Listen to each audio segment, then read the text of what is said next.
Muy buenos días. Les saludamos a las redes sociales. Que Dios los bendiga en esta mañana.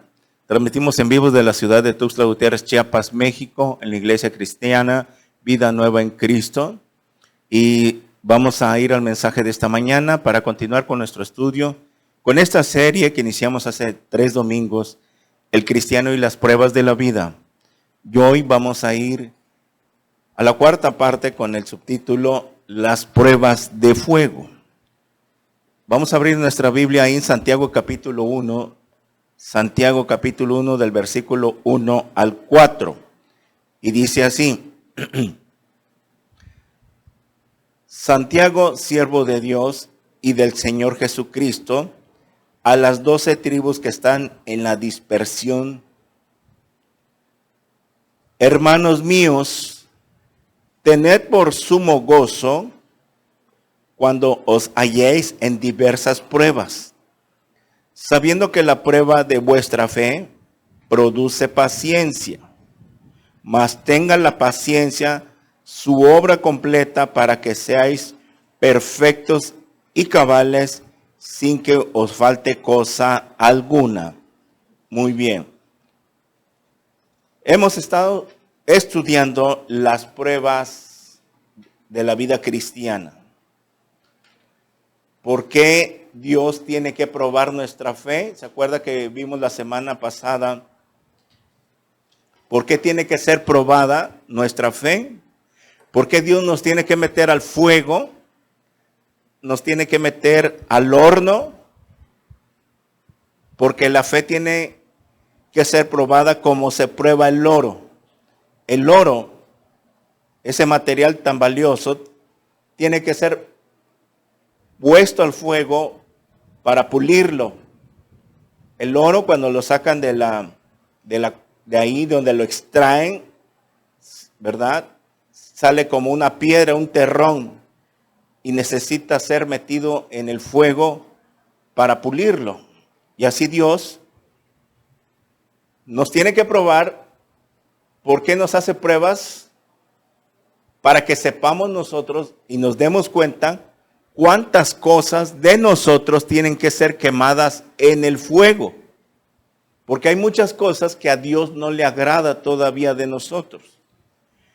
Dios a veces nos tiene que meter al fuego por varios motivos. Número 1, a veces Dios tiene que pulirnos porque hay cosas que no le agradan. A veces, cuando hay pecado en nuestras vidas y llevamos tiempo ya de cristianos conociendo la palabra, Dios nos tiene que pulir. Y va a permitir ciertas circunstancias que vengan a nuestras vidas para ver si así esas cosas que Él sabe que necesitan ser quemadas en el fuego, Dios nos va a meter al fuego, porque a lo mejor muchas veces nos ha hablado Dios a través de su palabra. Nos ha querido enderezar, que nos ordenemos en nuestra vida y no queremos hacerlo, no hacemos nada. Sabemos que estamos viviendo en pecado, sabemos que estamos mal y no hacemos nada. Entonces Dios tiene que meternos al fuego para pulir esa impureza que hay en nuestras vidas. Ese es 1. 2, a veces es necesario, Dios dice que tiene que ser necesario en diversas pruebas, lo vimos en la carta de Pedro, capítulo 1, del verso 6 al 7, que si es necesario tendremos que pasar por diversas pruebas, diferentes pruebas. Esto ya lo vimos la semana pasada, este pasaje de Pedro, por diversas pruebas. O sea que hay muchas maneras en que Dios nos tiene que probar. En la salud, con algún problema, con el dinero, etcétera, etcétera. Este video que acabamos de ver es el primer siglo de la era cristiana, cuando los cristianos empezaron a ser perseguidos por su fe. Ahí estaba el César, ¿verdad? Como gobernador. Y los césares, ellos se creían dioses. Los mártires del Coliseo Romano todavía está la sangre hasta hoy en día ahí en el Coliseo Romano está impregnada la sangre de los mártires que fueron sacrificados ahí. Le llamaban el circo romano, era un espectáculo. Ustedes vieron en el video cómo se reían, se divertía la gente ahí con la muerte de los cristianos. Y era ahí donde Dios permitía que pasara esto y a la vez iban a ser probados si en verdad estaban creyendo en Jesús. Y esta prueba se le puede llamar la prueba de fuego. La prueba de fuego. ¿Por qué? ¿Qué es lo que pedía el César en ese tiempo? Les decía a todos, si ustedes renuncian a Cristo y me reconocen a mí, que yo soy el César, que yo soy su Dios, los dejo libres ahorita. Pero si ustedes no renuncian a su Cristo, están contra mí, se están oponiendo a mi gobierno, se están oponiendo a mí. Entonces los vamos a echar a los leones y vamos a comenzar con los más pequeñitos, con los hijos. Para que alguno de ustedes se arrepienta de seguir siguiendo a Cristo, piénsenlo muy bien. Y ellos decían, no nos importa. Avienten a nuestros hijos y luego vamos nosotros, pero Jesucristo es el Señor. No vamos a renunciar. ¿Qué es lo que hacían que estos cristianos, a la hora de la prueba de fuego, porque esa es la prueba de fuego, qué es lo que en ellos había o hacía que no se acobardaran y que no importaban? ¿Saben por qué? Porque habían visto muchos de ellos la crucifixión y la resurrección de Jesucristo. Muchos de ellos, su fe estaba puesta en la resurrección. El cristianismo existe por la resurrección de Jesucristo.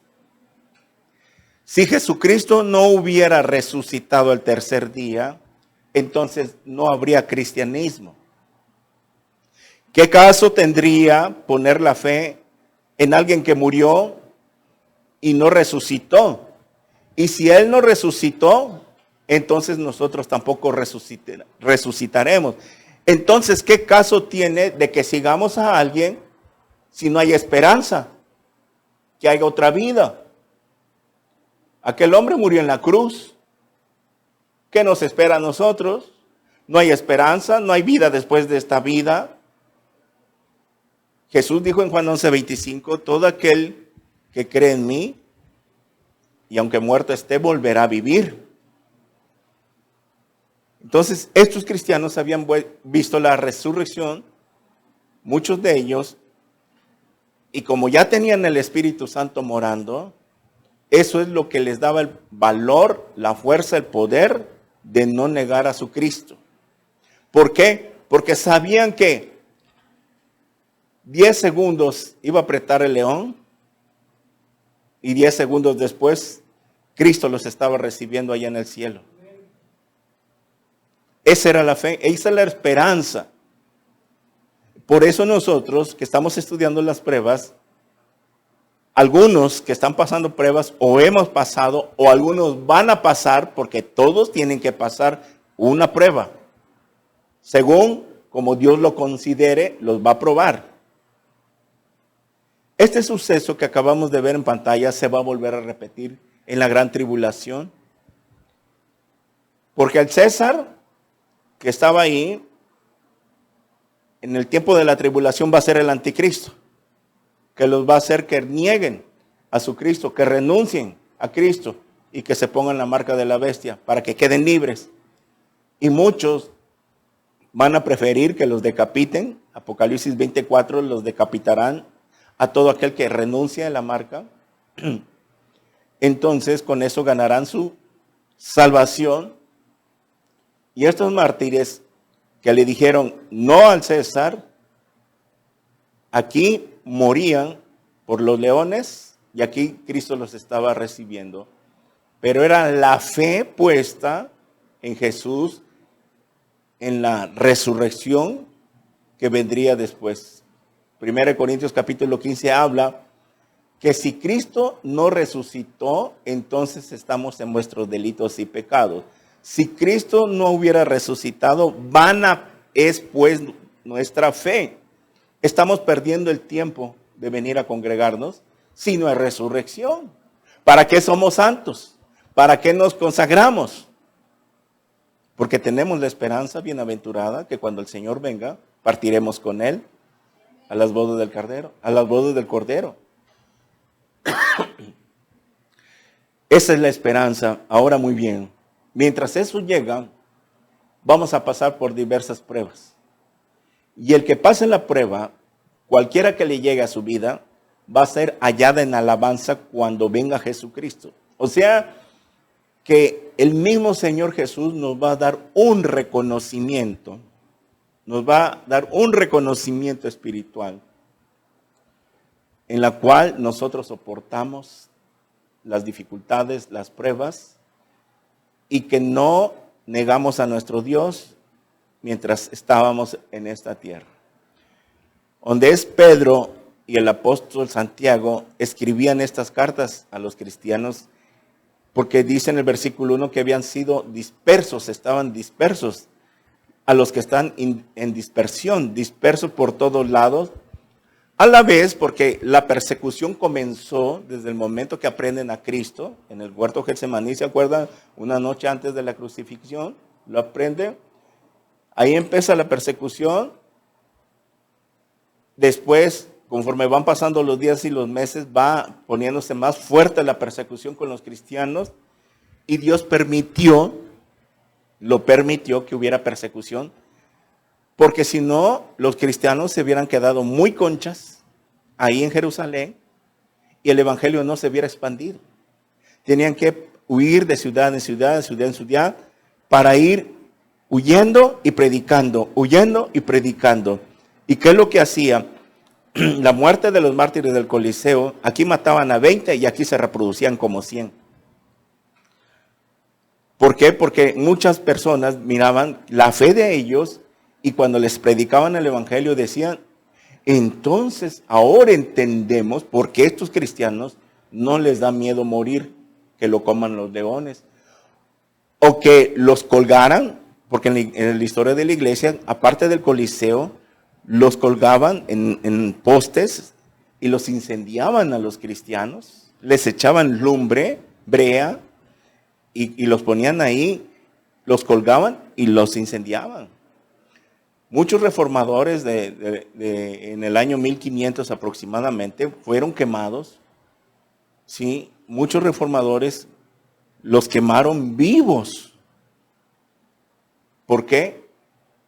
Porque el Vaticano no le parecía la predicación del evangelio y les llamaban herejes. Por eso a Martín Lutero lo mandaron a llamar ante el Papa y le dijeron, Martín Lutero, si tú te retractas de todo lo que estás enseñando, te dejamos libre. Martín Lutero les dijo, señores, estaba el Papa y todos los cardenales. Si ustedes me demuestran con este libro que yo estoy equivocado, me retracto de lo que yo he dicho. Pero si ustedes me demuestran con la Biblia, y nadie dijo nada, nadie le supo contestar.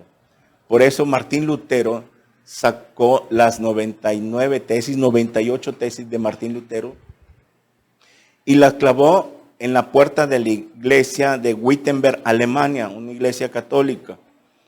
Hagan en cuenta que era un estudio bíblico de la gracia, Martín Lutero, Efesios 2, 8, 9, Romanos capítulo 5, y todos los versículos, era un estudio, como un estudio, y llegaban los creyentes en Dios en ese tiempo y leían las tesis y decían, es cierto, mira, aquí está que por gracia somos salvos. Entonces, ¿por qué el Vaticano está vendiendo la salvación? ¿Por qué está diciendo que el Vaticano, que a todos aquellos, había un hombre, Juan Testel en la historia, que andaba en las calles con una cajita como esa y le decía, aquellos que depositen un chelín, se les va a perdonar 50 años en el purgatorio a su familia. Roma estaba vendiendo la salvación. Por eso inventó el purgatorio. Miren, todo ha sido poder y dinero. Vendían la salvación para engañar a la gente, que a sus familiares que estaban en el purgatorio, si depositaban algo, iban a salir más rápido. Nada más porque el Papa le iba a decir, a ver, sácame a Pancho Pérez ya del purgatorio porque ya pagaron la multa. Algo así. Entonces, es ahí cuando ve Martín Lutero todo esto, no, aquí hay un error. Y se puso en contra de las enseñanzas del Vaticano y por eso lo persiguieron. Ok. Entonces, Pedro empieza a predicar sobre las pruebas a los cristianos del primer siglo, igual que Santiago, porque los primeros cristianos del primer siglo no entendían por qué sucedían todas estas cosas. La persecución, ¿por qué nos están persiguiendo? ¿Por qué ahora que nos convertimos al Señor nos vienen problemas? Nos pasa esto, nos enfermamos. Ya me diagnosticaron cáncer. ¿Y cómo puede ser si soy cristiana, soy cristiano? Y que ya estoy pasando por una dificultad. ¿Por qué Dios lo permite? El Espíritu Santo te tiene que mostrar. Dios te va a hablar a tu conciencia y te va a decir, tarde o temprano te tiene que decir, por esto, esto y esto estás pasando. Si hay algún pecado en tu vida, Dios quiere purificarte. Si es necesario que estés pasando una prueba para llamar tu atención, porque tal vez eres un cristiano que no está firme todavía, no te ha caído el 20 del Evangelio, que Dios es el primer lugar en nuestras vidas. Y por la misericordia Dios te ha tomado como hijo o como hija. Dale gracias a Dios el día que sucedan estas pruebas, porque ahí te das cuenta de que en verdad eres hijo de Dios, nada más que Dios quiere tratar contigo. Entonces dice aquí Santiago que tened por sumo gozo cuando os halléis en diversas pruebas. Oiga, a ver, ¿cómo es posible de que usted me esté diciendo que yo me goce? En estas palabras está diciendo, estén alegres, estén contentos. ¿Cómo quiere usted que yo esté contento y que yo esté alegre si me estoy divorciando? Acabo de perder a un hijo. Acabo de perder a un familiar. Me acaban de diagnosticar cáncer. ¿Cómo quiere usted que yo esté contento si me acaban de despedir de mi trabajo? Y dice Dios, estén alegres. Humanamente no lo podemos entender. ¿Quién va a estar contento que le pase algo así de la noche a la mañana? Nadie soportaría como seres humanos. Entonces, es ahí donde actúa el poder de Dios en nuestras debilidades para hacernos fuertes y fortalecernos a través del Espíritu Santo con su palabra.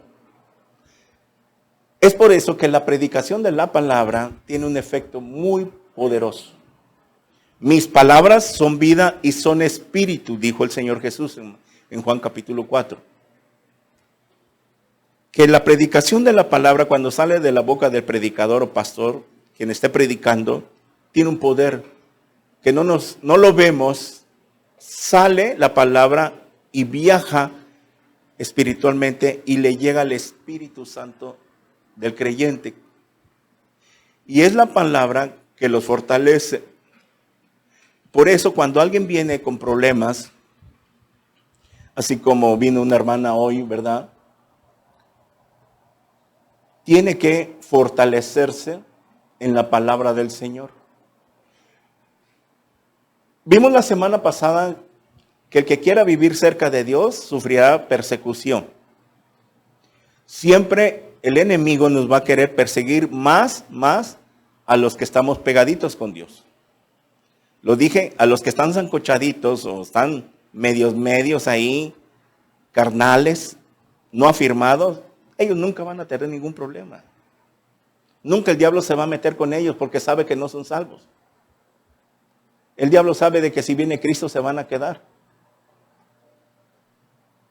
¿Para qué? Me voy a perseguir a aquellos que veo que están caminando más cerca de Dios y a esos son los que quiero quitar del reino. Satanás es el enemigo número uno. Ese es su trabajo, hacernos separar de Cristo. Y es por eso que a veces, y Dios lo tiene que permitir, porque una vez que hayamos pasado cualquier prueba que venga a nuestras vidas, miren, nuestra fe va a crecer. Va a crecer mucho, mucho, mucho.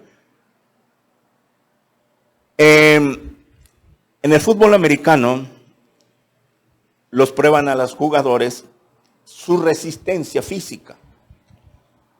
En el fútbol americano, lo ilustro, les ponen una valla y luego una segunda valla y así consecutivamente, y va de menor peso a mayor peso.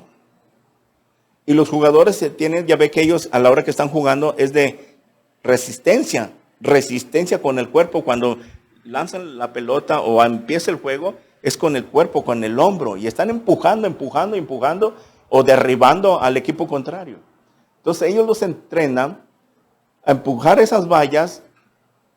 Si logran pasar la primera valla, entonces van a la segunda, y a la tercera, y a la cuarta.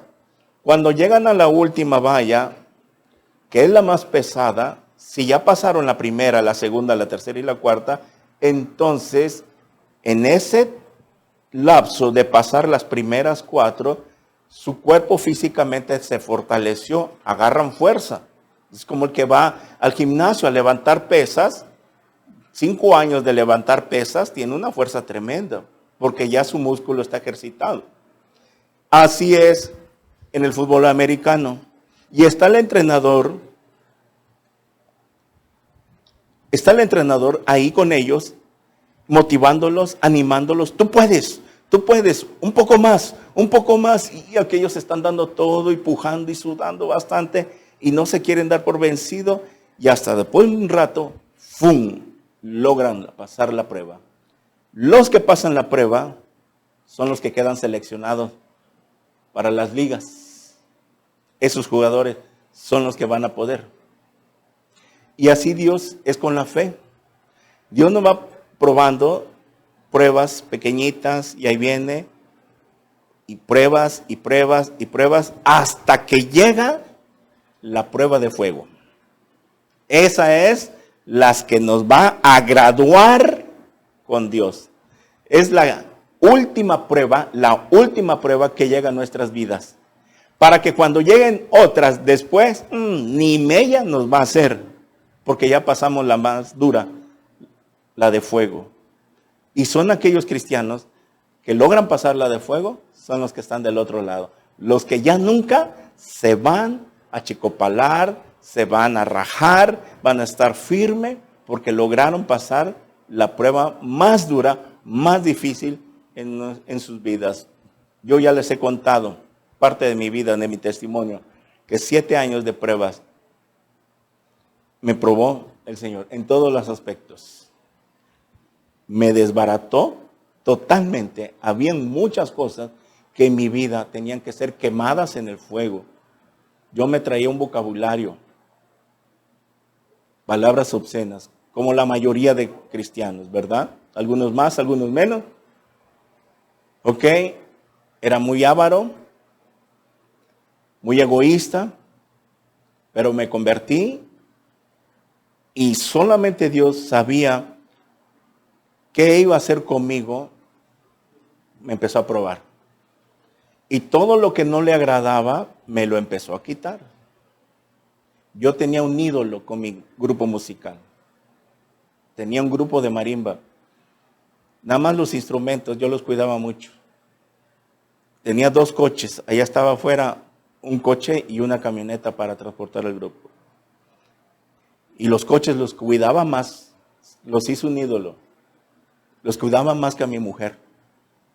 Tanto que un día salió mi esposa Y yo estaba puliendo porque los cuidaba, un rayoncito y rápido arreglarlo. Y cualquier cosita, y dice, tan siquiera así me cuidaras a mí. Así me dijo mi esposa y lo entendí, es cierto. Ni este cuidado que tengo con ella. Entonces, ¿qué hizo Dios? Te voy a quitar esos ídolos. Y vienen las pruebas. Y se tuvo que ir marimbas, equipo, primer carro. Viene luego el segundo carro. Dios mío, Dios me llevó por ese extremo. Y gracias a Dios no me dejó a patas. Me dejó en moto. ¿Verdad? 7 años, ya les he contado, no quiero alargarme, pero sí pasamos pruebas muy duras. Mis hijos estaban chiquitos. Me pedían para una sabrita y yo no lo tenía. 10 pesos para una sabrita en ese tiempo era para las tortillas y no sé cómo pasaron, pero Dios fue fiel. Nunca nos dejó sin comer. Ahí la llevábamos, huevitos, carnita una vez a la semana, etcétera, etcétera. Pero yo firme, y eso me sirvió mucho para fortalecer mi fe. Y sí, Dios trató conmigo. Pero yo ni por acá me pasaba el llamado que iba a tener para predicar, para ser pastor. Y claro, Dios me tenía que pulir. Dios nos tiene que preparar bastante, porque no te puede poner al frente Dios si estás cochambroso. Tienes que ser imagen de Dios. Tienes que ser ejemplo. Para lo que tú prediques, ¿sí?, te salves a ti mismo. Y a los que te oyen le dijeron a Timoteo, ¿sí? Tú tienes que predicar con el ejemplo, Timoteo, le dijo Pablo a Timoteo. Porque si tú predicas con el ejemplo aquí, los que te oyen se van a salvar. Entonces tú tienes mucha responsabilidad, le decían a Timoteo, de lo que tú prediques. Porque ellos te van a seguir. Tú vas a ser el líder, el pastor. Pues Timoteo era pastor joven. Entonces, así es Dios con nosotros. ¿Quieres servirle a Dios? ¿Ok? Tienes que esperar el tiempo. Tienes que prepararte, discipularte, enderezarte. ¿Sí? Para que Dios te pueda usar. Dios no puede usar vasos sucios. Lo dice su palabra. ¿Lo han leído? Que Dios no puede usar vasos sucios. Hay vasos de honra y vasos de deshonra. Tú no vas a la cocina y agarras un vaso que está en el fregadero. Vas a agarrar los que están limpios. Así es Dios. Pero ¿qué tenemos que hacer? Disponer nuestro corazón. Padre, yo quiero servirte. Me gustaría predicar tu palabra. Me gustaría llegar a ser pastor. Amén. Ese es el deseo, el buen deseo. Y Dios está agradecido por los que tienen ese corazón de servicio. Pero hay cosas que tienen que ir puliéndose.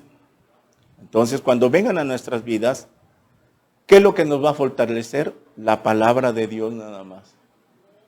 Cuando muchos cristianos que se desaniman, ya no quieren venir a la congregación. Y por eso los pastores, ahí tenemos que andar, buscándoles, hablándoles. Oiga, ¿cómo está? ¿Está usted bien? Etcétera, etcétera. Porque el amor del pastor está en su corazón. Pero animarlos a que vengan, porque es ahí cuando más se necesita venir a fortalecernos. Algo va a pasar que de aquí ya no sales como entraste. Eso es lo que tiene Dios, el poder de la palabra. Entonces Santiago, dice que estemos alegres y decimos, ¿cómo es posible que yo esté contento con lo que me está pasando? Pero dice aquí en el versículo 3, sabiendo que la prueba de vuestra fe produce paciencia. O sea que Dios prueba nuestra fe y la fe produce paciencia. ¿Qué quiere decir esto? Que nuestra fe, si está cimentada en la roca que es Cristo Jesús, o sea que si nuestra fe está fuerte, esta palabra paciencia, upomone, es soportar. O sea que, de acuerdo a cómo esté nuestra fe, vamos a poder soportar. Lo voy a leer este versículo en otra versión, en traducción viviente, dice así: amados hermanos, cuando tengan que enfrentar problemas, considérenlo como un tiempo para alegrarse mucho. Estén gozosos, dice la otra versión. Porque ustedes saben que siempre que se pone a prueba la fe, la constancia tiene una oportunidad para desarrollarse. Así que dejen que crezca, pues una vez que su constancia se haya desarrollado plenamente, serán perfectos y completos y no les faltará nada. Leo lenguaje sencillo para que me vayan entendiendo un poquito.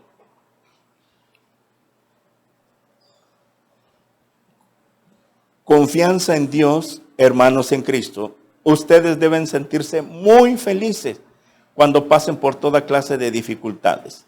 Así que cuando su confianza en Dios sea puesta a prueba, ustedes aprenderán a soportar con más fuerza las dificultades. Por lo tanto, deben resistir la prueba hasta el final para que sean mejores y puedan obedecer lo que se les ordene. Miren, que cuando se pone a prueba nuestra fe, sabremos soportar con más fuerza. Una de las cosas que yo hice, que cuando estaba en las pruebas, ahorita me vino a la mente eso, que el proceso en que yo estaba, en mi caso, es cuando yo me metí más de lleno al Señor. Algo pasó en mí que vino un fuego tremendo, tremendo, porque miren, cuando yo me convierto y andaba con el grupo, andaba carnal. Sí, había nacido de nuevo. Mis pensamientos habían cambiado y estaba yo empezando a conocer la palabra. Pero a los 8 meses de que yo renuncio al grupo y me separo, hablo con mi pastor, después de que yo renuncio, dicho y hecho, como dice la palabra, mi pastor, en ese tiempo que yo estaba en su oficina, porque le dije, pastor, quiero hablar con usted. Hay algo que me trae dando vueltas en estos días y quiero platicarlo con usted.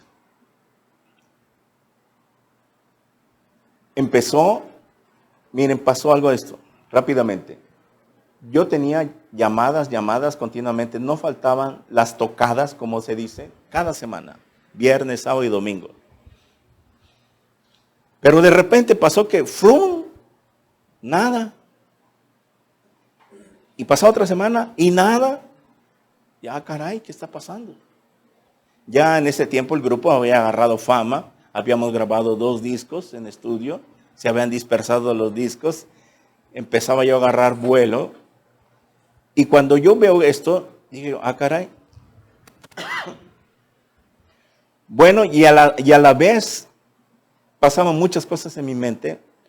Yo estaba decidido que cuando yo me convierto a Cristo le dije, Señor, yo me entrego a ti y no me importa lo que me tengas que quitar. Si el grupo se tiene que ir un día, pues que se vaya. Porque entendí de que muchas personas no se entregan de lleno, no le entregan su vida a Cristo porque piensan de que tienen que dejar el pecado de la noche a la mañana. Es que si yo me convierto, tengo que dejar esto, tengo que dejar el trago, tengo que dejar las mujeres, tengo que dejar el cigarro, esto, etcétera, etcétera. Pero yo hice esto, yo le dije, Señor, que seas tú, que me guíes. Y si me tienes que quitar el grupo, ahora entiendo que sé que se tiene que ir porque no puedo servir a 2 amos. Y llegó el tiempo. Cuando yo hablo con mi pastor y le digo esto y esto y esto, viene la palabra de parte de Dios. Mire, hermano, Dios lo está llamando. ¿Sí? Y es aquí donde usted tiene que tomar la decisión a quién quiere servir. Muy sabio. Lo utilizó, gracias a Dios. Dios utilizó a mi pastor en ese tiempo. Dice, mire, usted sabe que yo no le digo nada, porque las reglas yo no las pongo, es Dios. Pero si usted decide servirle a Dios, ¿sí? Usted puede andar así con el grupo, pero no va a crecer, va a andar carnal. Y era cierto, ¿sí? Pero si usted quiere entregarse a Dios, mire, va a pasar esto, lo va a probar Dios. La fe tiene que ser probada. Puede que Dios lo traiga así y lo vuelva a subir rápidamente. O puede que Dios venga así y lo traiga así, así, y luego lo empiece a subir. O puede ser que, si no es necesario, pues ahí va a ir Y dije yo, amén. Ya había nacido de nuevo. Y fue la vez de la última de las tocadas que hice cuando yo fui a tocarle a unos ídolos que celebran ahí de las vírgenes con pollito. Cuando veo a las dueñas de la fiesta postrándose ante las virgencitas, esas cositas, dije, ahí el Espíritu Santo rápidamente me mostró, ¿qué estoy haciendo aquí? Tocándole a los demonios, así. Y de ahí dije yo, ya no quiero. Está muy bonito el ambiente, me gusta, pero no puedo. Hay algo en mi corazón que ya no daba, ya no quería yo seguir, así me sentí incómodo. Miren cómo es el Espíritu Santo cuando ya nace uno de nuevo. Me sentí incómodo. Alguien cuando ya nace de nuevo se siente incómodo con el pecado. Ya algo pasa que ya no se siente a gusto andar en el mundo, con los amigos, con las amistades, con la plebe, en el relajo, etcétera. Algo pasa. Ok. Entonces, después de eso, fue que hablé con mi pastor y me dijo, esto puede pasar. Y yo dije, está bien, quiero entregarle mi vida a Dios. Porque había en mí algo que yo sabía ya, de que yo, si seguía así, no iba a crecer. Si seguía así, no me iba a ir con el Señor.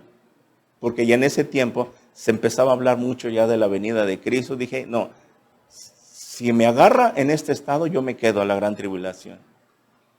Y como empezaba yo a ver películas y prédicas de la venida del Señor y todo esto, dije, eso me ayudó mucho. No, yo quiero consagrar.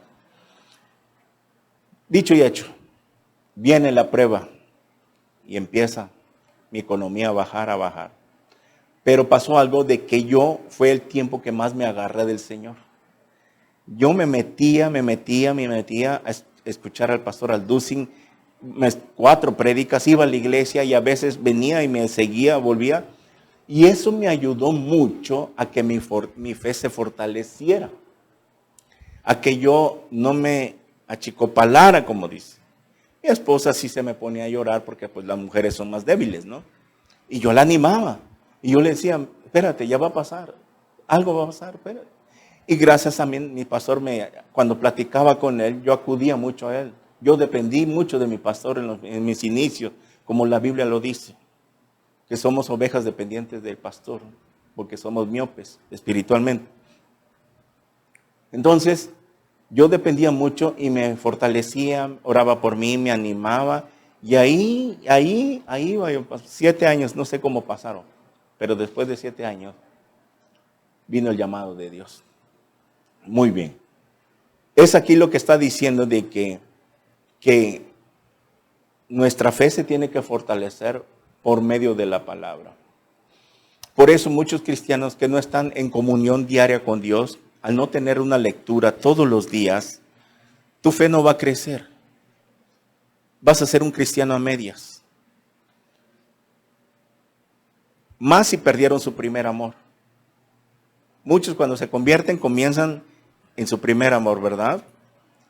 Metidos, leyendo todos los días, están leyendo, escuchando prédicas, música cristiana, etcétera, etcétera, y de repente le empiezan a bajar, más ocupados, más afanados en otras cosas, y obviamente su fe empieza a decaer. En mi caso fue lo contrario. Yo me metí más y mi fe se fortaleció. Y yo tenía esa certeza, la fe, la certeza de lo que se espera, la convicción de lo que no se ve, de que tenía que pasar, que algo mejor venía, porque yo le creía la palabra de Dios, y así fue. Y eso es lo que estamos leyendo acá en Santiago, de que la fe produce paciencia. O sea que si tu fe está fortalecida, vas a poder soportar. Pero si no estás fortalecido, si estás medio, no vas a aguantar. Te vas a poner a chillar. Algo va a pasar. Te vas a desanimar. Ni ganas te van a dar de venir a la congregación. Porque vas a estar queriendo depender de tu carne, del hombre. Tu confianza ya no va a estar en Dios. Va a estar en tu dinero, en las cosas que tú haces, en tu negocio. Porque empiezas a perder la confianza en Dios. ¿Sí? Hay muchos hermanos que trabajan hasta el domingo porque pues su confianza no está en Dios todavía.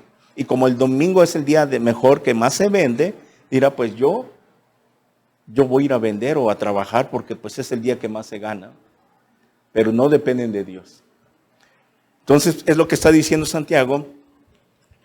Y que aquí en el versículo 4, más tenga la paciencia, su obra completa, para que seas perfectos y cabales, sin que os falta cosa alguna. Muy bien. Vemos pues que en la Biblia está claro que Dios nos tiene que probar y que nos gocemos, pero ya expliqué de qué manera vamos a estar. Ponle que a lo mejor no contentos y carcajeándose. Imagínense que alguien viniera de allá afuera y venga a su casa un cristiano y le diga, oye mi amor, que vengo bien contento. ¿Y por qué, mi amor? Me acaban de despedir. Imagínese que su esposa no esté como él. Se le va a venir encima. Que en vez de que lo respalde, lo apoye, mi amor, está bien, no te preocupes, vamos a orar, mira, por algo Dios lo permitió, etcétera, etcétera, pero que la esposa no esté firme o no esté madura, sí va a ser como la esposa de Job. ¿Se acuerdan qué dijo la esposa de Job? Maldice a Dios y muérete. Imagínense que una esposa le venga y le diga, pues no sé cómo le vayas a hacer, pero aquí tienes que traer dinero a la casa. Más lo va a acabar. Bueno, vamos a ver en la Biblia un ejemplo de las pruebas de fuego. Vaya a Génesis 22.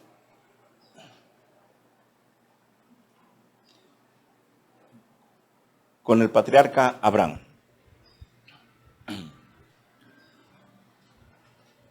Dice así Génesis 22 en adelante. Aconteció después de estas cosas, ¿qué dice ahí? Que probó Dios a Abraham. Aquí está. Abraham fue probado. Aconteció que después de estas cosas, tenía que leer los capítulos anteriores, que probó Dios a Abraham y le dijo, Abraham, y él respondió, heme aquí. Miren cómo escuchaba la voz de Dios a Abraham, literal. Heme aquí. Y dijo, toma ahora a tu hijo, tu único, Isaac, a quien amas. Fíjese, ponga énfasis esa palabra, a quien amas, tu único. Y vete a tierra de Moriah y ofrécele allí en holocausto sobre uno de los montes que yo te diré. Y Abraham se levantó muy de mañana y enalbardó su asno y tomó consigo 2 siervos suyos y a Isaac su hijo y cortó la leña para el holocausto y se levantó y fue al lugar que Dios le dijo. Al tercer día alzó Abraham sus ojos y vio el lugar de lejos. Entonces dijo Abraham a sus siervos, esperad aquí con el asno y yo y el muchacho iremos hasta allí y adoraremos y volveremos a vosotros. Y tomó Abraham la leña del holocausto y la puso sobre Isaac su hijo, y él tomó en su mano el fuego y el cuchillo y fueron ambos juntos. Entonces habló Isaac a Abraham su padre y dijo, Padre mío. Y él respondió, heme aquí, mi hijo. Y él dijo, he aquí el fuego y la leña, mas ¿dónde está el cordero para el holocausto? Y respondió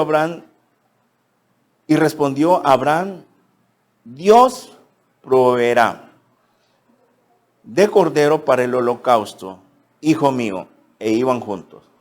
Y cuando llegaron al lugar que Dios le había dicho, edificó allí Abraham un altar y compuso la leña y ató a Isaac su hijo y lo puso en el altar sobre la leña.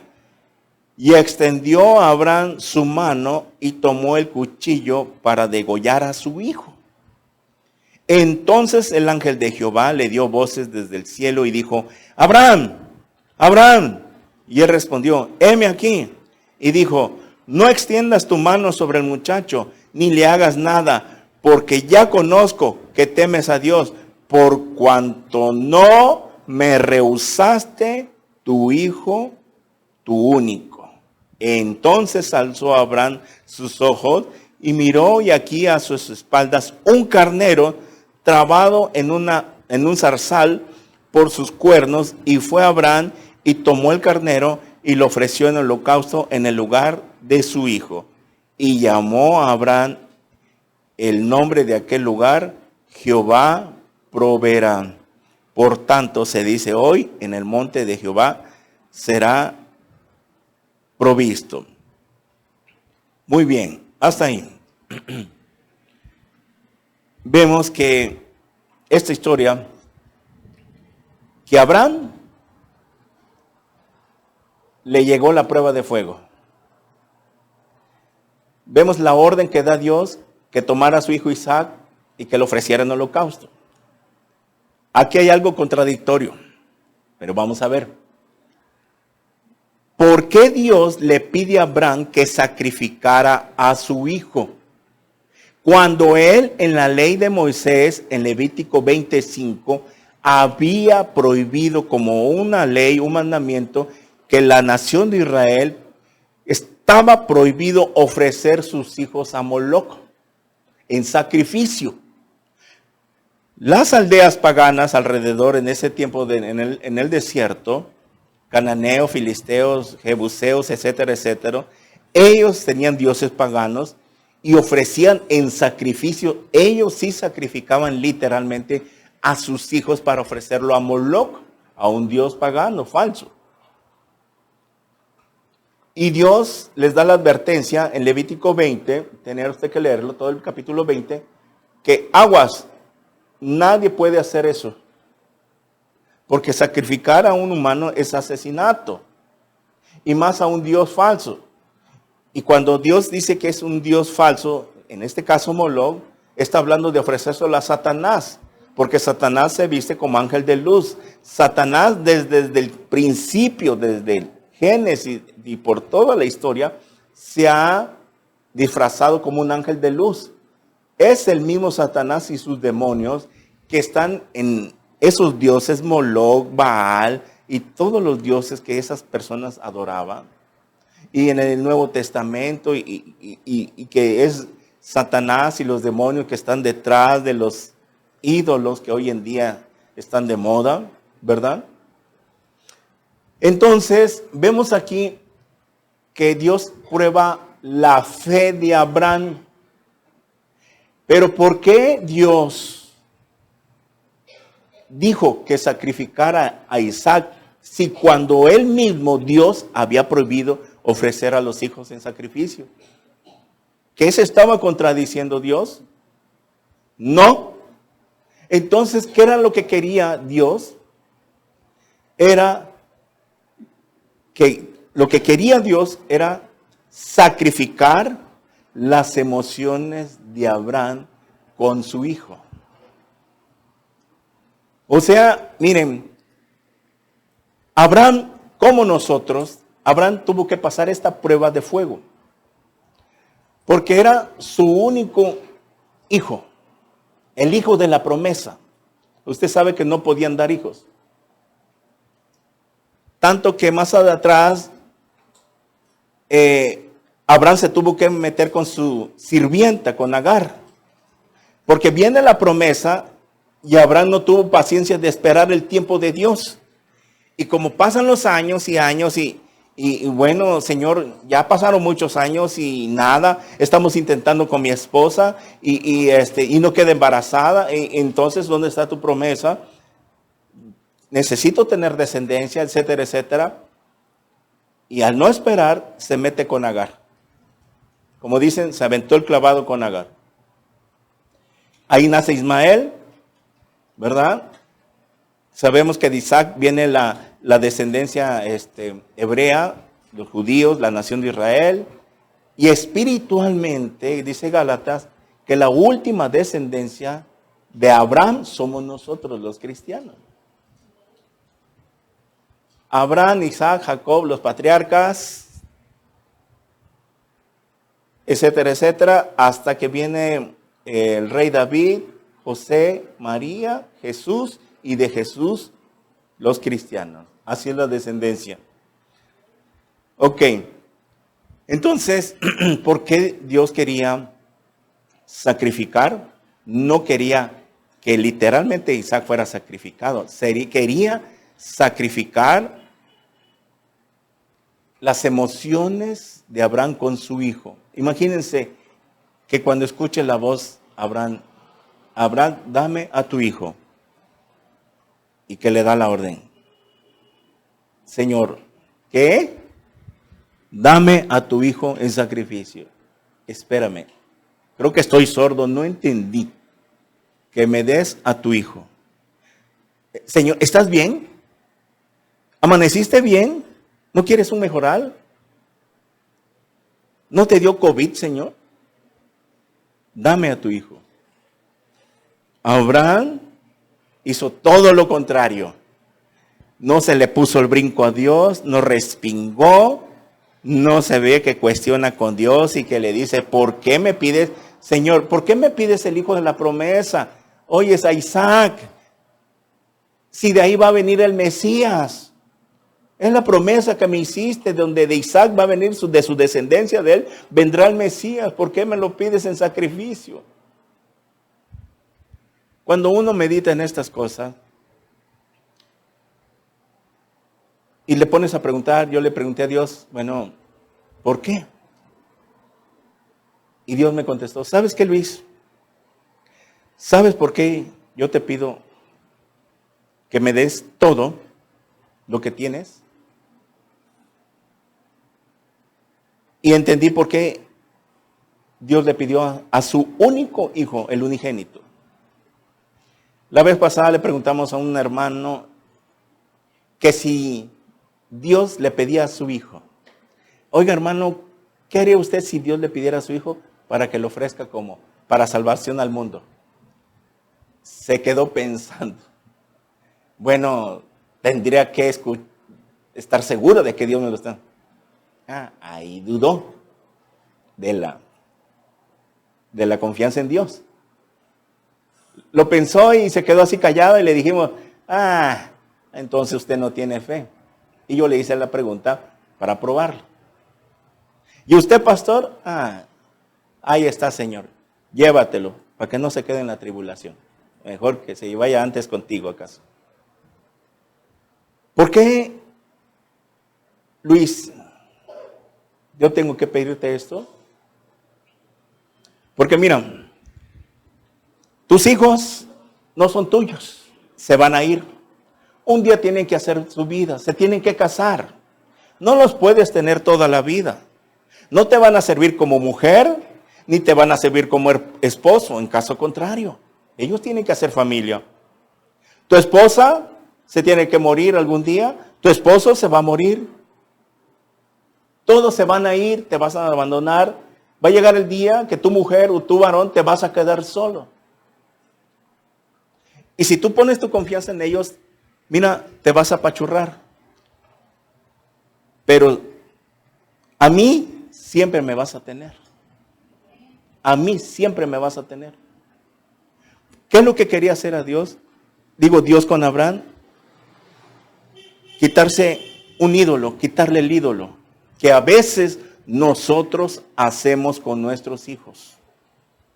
Los queremos meter en una burbuja, etcétera, etcétera, que no le pase nada, que no le vaya a pasar nada a mi chiquitilla, a mi chiquitillo. Sí, lo hacemos inútiles a nuestros hijos.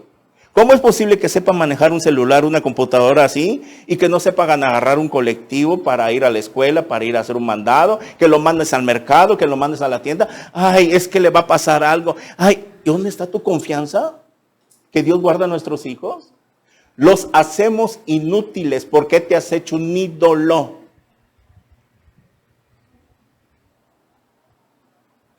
¿Cómo es posible que sepan manejar un celular y conocer una ruta para irse, moverse? No se mueven si no los llevan. Oye, la hermana Vicky de Olivares lo dijo. Oye, es que no nacimos con carro ni moto. Nadie nació. ¿Por qué entonces los hacemos inútiles? Es que hay mucha maldad y le puede pasar algo y que no sé qué. Bueno, ¿y dónde está tu fe en Dios? Ahí es donde es probada la fe. ¿Le crees o no lo crees que Dios va a guardar a nuestros hijos? Entonces, Por favor, no hagan inútiles a sus hijos. Tienes que poner lo que te ayude. Cuando se case no vas a saber ni freír un par de huevos. No vas a saber hacer comida. Todo lo quieren hacer las mamás. Los chiquitines ahí están con el celular en el sofá, etcétera, etcétera. Y la mamá queriendo hacer todo. ¿Por qué? Porque se hacen un ídolo. Y Dios, tarde o temprano, tiene que quitarse ese ídolo. No puedes hacerte responsable de toda tu familia, entiéndelo. Vas a terminar tarde o temprano en el hospital. ¿No sabes que el desgaste físico, la presión, el estrés acaban? Después del estrés viene la enfermedad. Todo porque no lo sueltas. Tú tienes que vivir tu vida plena en Cristo Jesús. Los últimos años que te quedan, vivirlo para el Señor. Tienes que soltar, pero eres tú la que tienes que tomar una decisión. Y si Dios ve que es necesario, va a hacer algo. No puedes seguir así. Vivir para todo, tu familia, tus hijos, tus hermanos, etcétera, etcétera. A ver si cuando tú estés enferma o enfermo te van a ir a visitar o te van a mandar los billetes para que te cures. Tú quieres solucionar todo, apoyar a todos. ¿Y quién te va a apoyar a ti cuando tú caigas enferma? Cuando tú tengas necesidad. Te van a mandar el billete y decir, aquí está para que te sostengas, no trabajes, te ayude por el tiempo que me ayudaste, etcétera, etcétera. Mira, no lo van a hacer. Y tal vez sí algunos. No puedes vivir para todos. No vas a poder. Cuando alguien se une en matrimonio, adiós familia, adiós papás, adiós primos, adiós amigos. Mi prioridad es mi esposo y mi esposa. Muchos cristianos no agarran la onda de que piensan, no, primero mis hijos. No, Señor. En la Biblia, Efesios 5 dice, amad a vuestras mujeres, a nuestras esposas. Nunca se menciona que se amen a los hijos en primer lugar. Es la esposa, el esposo, el primer lugar en nuestra vida. Así es la jerarquía en Dios. Cristo, por eso está el orden. Cristo, el esposo, la esposa, los hijos, padres, hermanos, amigos, etcétera, etcétera. Nunca puedes poner en primer lugar a tus hijos antes que a tu esposo. Tú lo que tienes que hacer es enseñarles el camino de Dios, dejarles a Cristo. Es que esta casa va a ser para mis hijos, estas cosas son de ellos, van a ser para ellos. No, es un error fatal. Porque quieres preocuparte, dejarles ya algo a ellos para que no sufran. No es así, no se puede. Ahora que si eres millonario y tienes muchas casas y muchas cosas, está bien. Pero si no tienes, entonces ¿por qué te preocupas? ¿Por qué te afanas? No puedes. Tú lo que tienes es que dejarles a Cristo como herencia. Esa es la mejor herencia. No te andes preocupando por dejarles casa si no tienes otra. Cae mis muebles y esto va a ser de mis hijos. No. Porque si vas a tener esposo o esposa, se acabaron. Tu esposa y tu esposo es primero. Tú tienes que enseñarles el camino de Cristo. Y es Dios el que se va a encargar de bendecir a nuestros hijos. Herencia de Jehová son los hijos, dice un salmo. Cree en el Señor Jesucristo y serás salvo tú y toda tu familia, toda tu casa. ¿Por qué te preocupas por algo que no está en tus manos? Te vas a desgastar, te vas a enfermar, no vas a poder ser feliz con tu esposo, con tu esposa, porque vas a estar teniendo en primer lugar a tus hijos. No es así el matrimonio. Para que funcione un matrimonio hay una prioridad, hay una jerarquía. Dios lo manda. ¿Ok? Hay muchas personas que así viven para sus hijos. Están prestando, yo conozco unas personas que prestan porque el chiquitín quiere estudiar en el extranjero. Hágame el favor. Está en deuda, en Coppel, en esto, en Banco Azteca. Acaba un préstamo, saca otro préstamo para estarle sacando y enviando dinero. Para que cuando termine, ¡fum!, le den una patada al padre y a la madre. Y ni siquiera le envíen un dinero cuando ya están trabajando. ¿Cierto o no es cierto lo que pasa? Dios nos tiene que quitar esos ídolos. No puedes estar viviendo pues solo para ellos. Ok, los amamos, sí los amamos. Pero hay que enseñarles. Si ya están grandecitos, irles enseñando. No los hagas inútiles. Es un mal que les haces. Te tienen que ayudar en la casa. Si ya saben mover un celular, ¿cómo no van a saber mover una lavadora o algo así sencillo?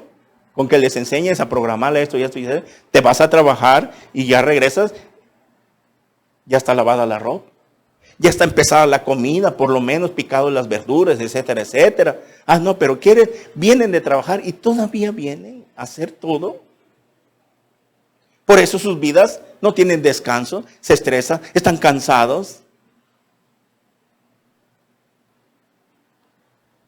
Y a veces, como vemos en la Biblia, a veces Dios tiene que tratar así con nosotros. Eso es lo que hizo con Abraham. ¿Por qué tenía que Abraham pasar esta gran prueba de fuego? Porque venía algo grande para Abraham. ¿Qué era lo que venía para él? La descendencia. La promesa que le había dado en Génesis 12. ¿Sí? Haré de ti una gran nación que no podrán contarse. Serán como las estrellas y la arena del mar. ¿Se acuerdan? Esa descendencia es la descendencia judía, la descendencia de Israel. Y más la espiritual que somos nosotros. Dice Gálatas, ahí se me acuerda, me lo busca, que nosotros somos hijos del Padre Abraham. Nosotros somos hijos por la fe. Es la nación de Israel, más los cristianos del mundo, esa gran nación que Dios le prometió a Abraham en Génesis 12 que le daría.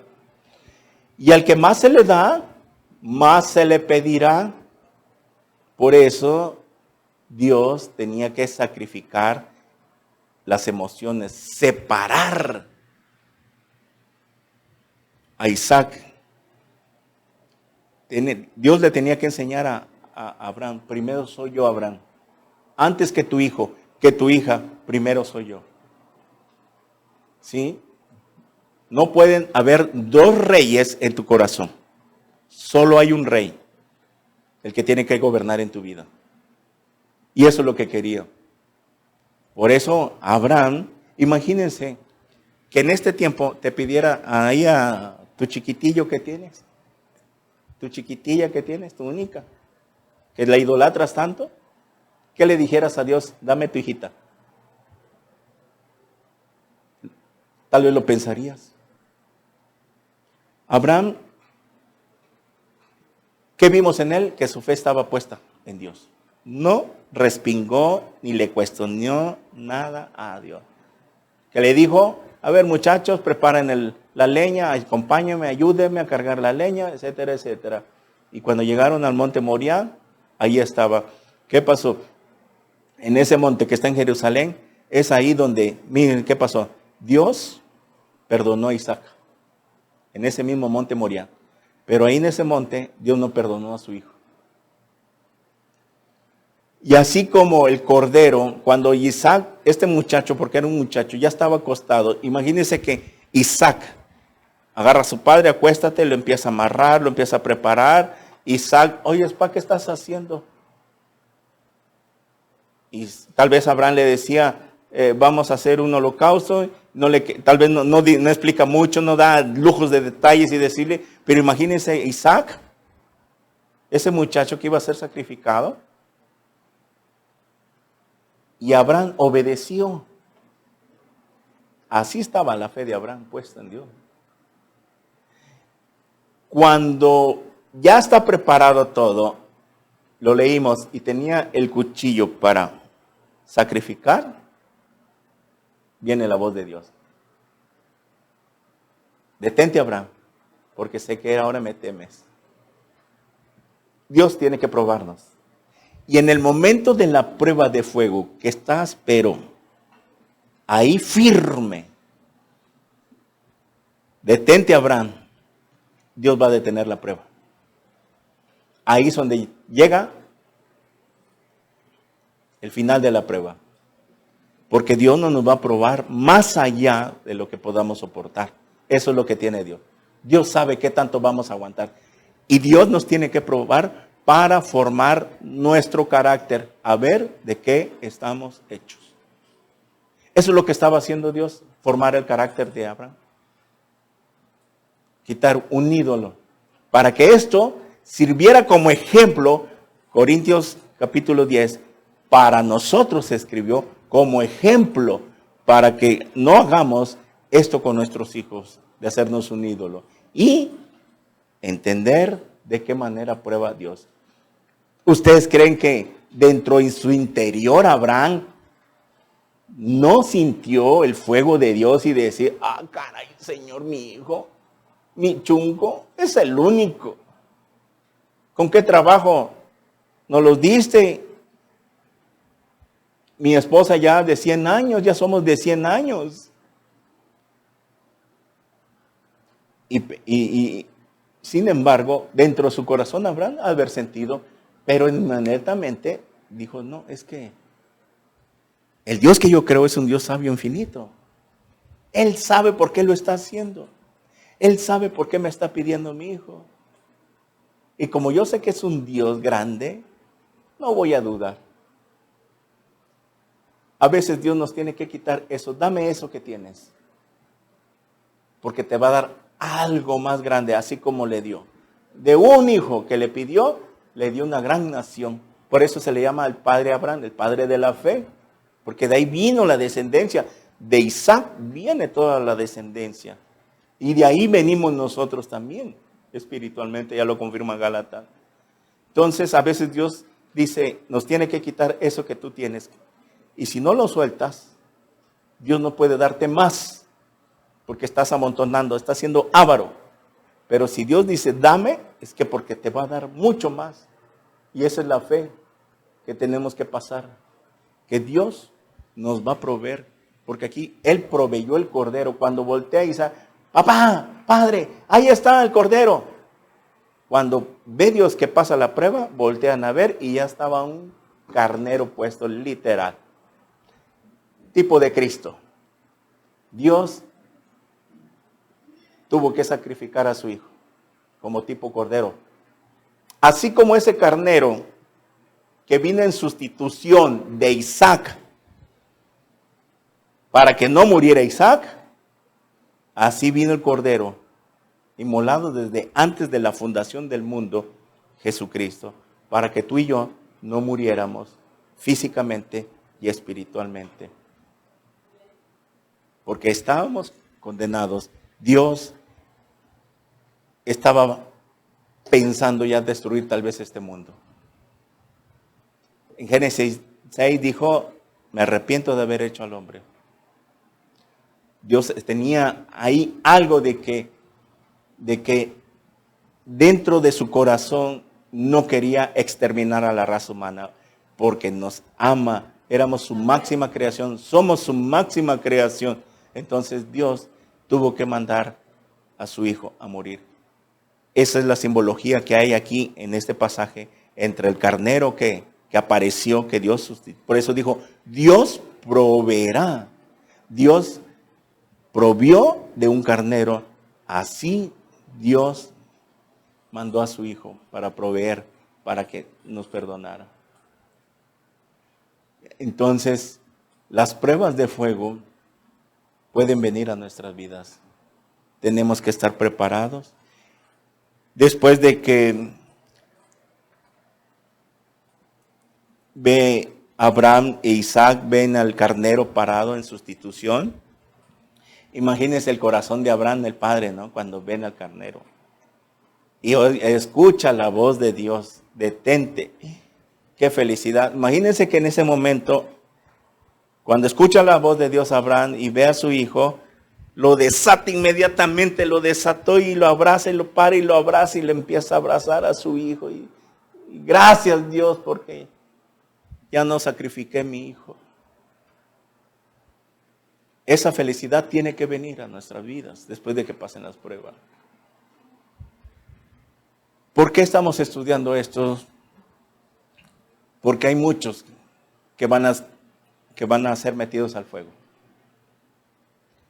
Muchos en todo el mundo, no hablando de esa coordinación, y algunos de acá. Si es necesario, si no se corrigen, es necesario que Dios los va a tener que meter. Y si los va a meter es que porque son hijos. Y Dios los va a probar. Y si pasan la prueba, miren, no se la van a acabar. Dios los va a elevar, los va a llevar a un nivel espiritual mucho más grande. Pero tienen que ser purificados primero en el fuego. Dios te tiene que limpiar. Tal vez te ha hablado y te ha hablado y te ha hablado y no has querido, no haces nada. Es el tiempo que Dios te está hablando. Así que si no quieres que te metan al fuego, corrige tu vida. Tú sabes, Dios te está hablando ahorita en tu conciencia. Y sabes en qué puntos hay que ordenarse para que no vengan estas pruebas. Amén. Oremos. Padre, te damos gracias en esta mañana. Gracias por tu palabra. Porque aquí es donde entendemos, Señor, que ¿por qué vienen las pruebas? Para probar nuestra fe más que preciosa que el oro. Porque el oro, cuando se mete al fuego, se derrite, se pierde. Mas la fe permanece. Por eso la fe es más preciosa, más valiosa que el oro. Señor, y te damos gracias cuando vengan esas pruebas, porque tú sabes si las necesitamos, y es para que estemos mucho más limpios, más purificados delante de ti. Gracias por tu palabra, porque es aquí donde encontramos advertencia, pero también encontramos la salida, encontramos esa esperanza, Señor, de que nos hablas y nos dices por qué esto, por qué lo otro y por qué suceden las cosas, pero también nos das esperanza, que hay una salida, que tú eres un Dios santo y que quieres santidad sobre nosotros, en nuestras vidas. Padre, te bendecimos en esta mañana, Señor. Y te pedimos por algunos hermanos que están pasando las pruebas, que tal vez no comprendan ahorita, pero cuando escuchen este mensaje, ahí en las redes sociales, o alguien que esté por aquí pasando pruebas, va a entender de que las pruebas son de bendición al final. Porque saldremos como el oro, refinados, resplandecientes, más valiosos, porque sabemos que tú nos amas y nos quieres ver bien, nos quieres bendecir. En el nombre de Jesús, gracias.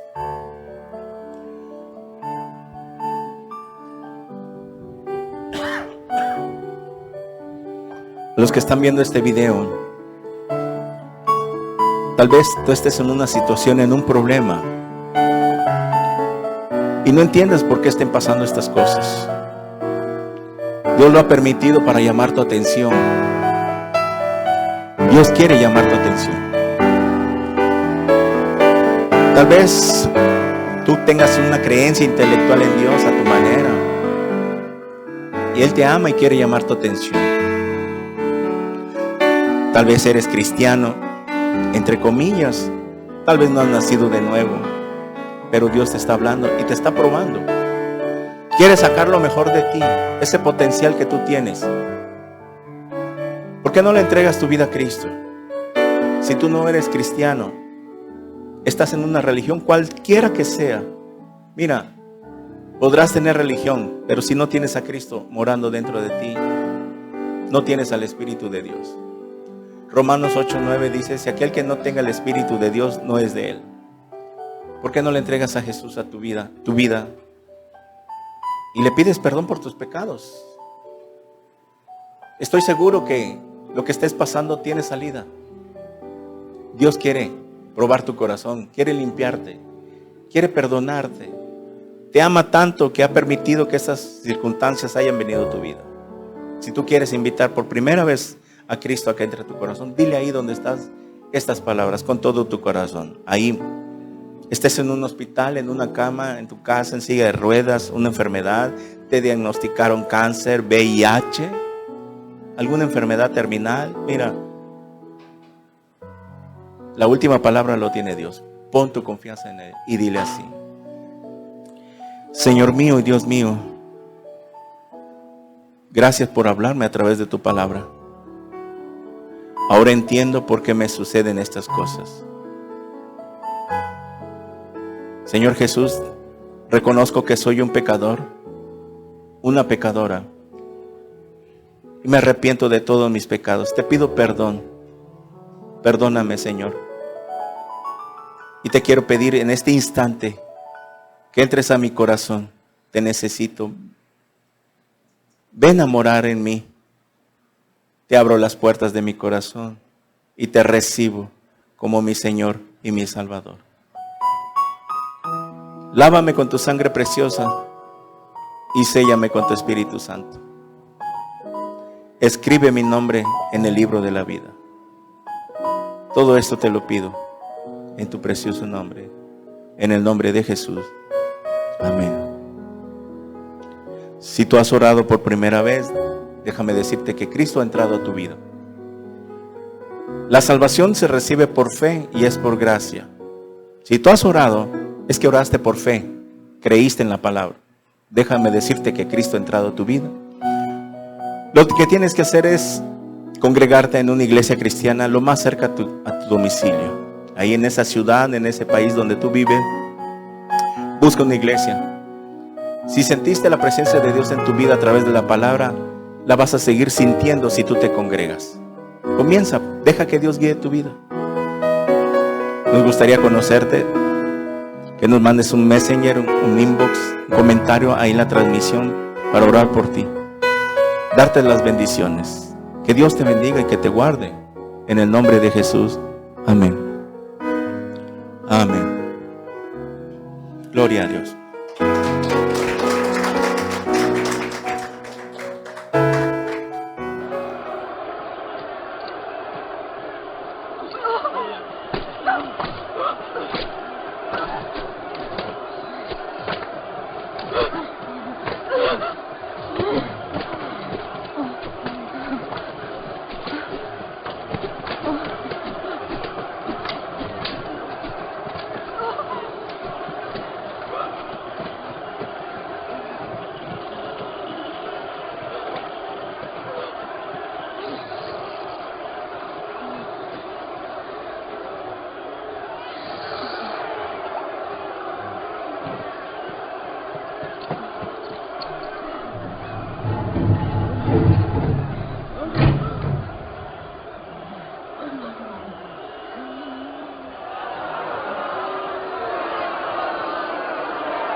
Mm-hmm.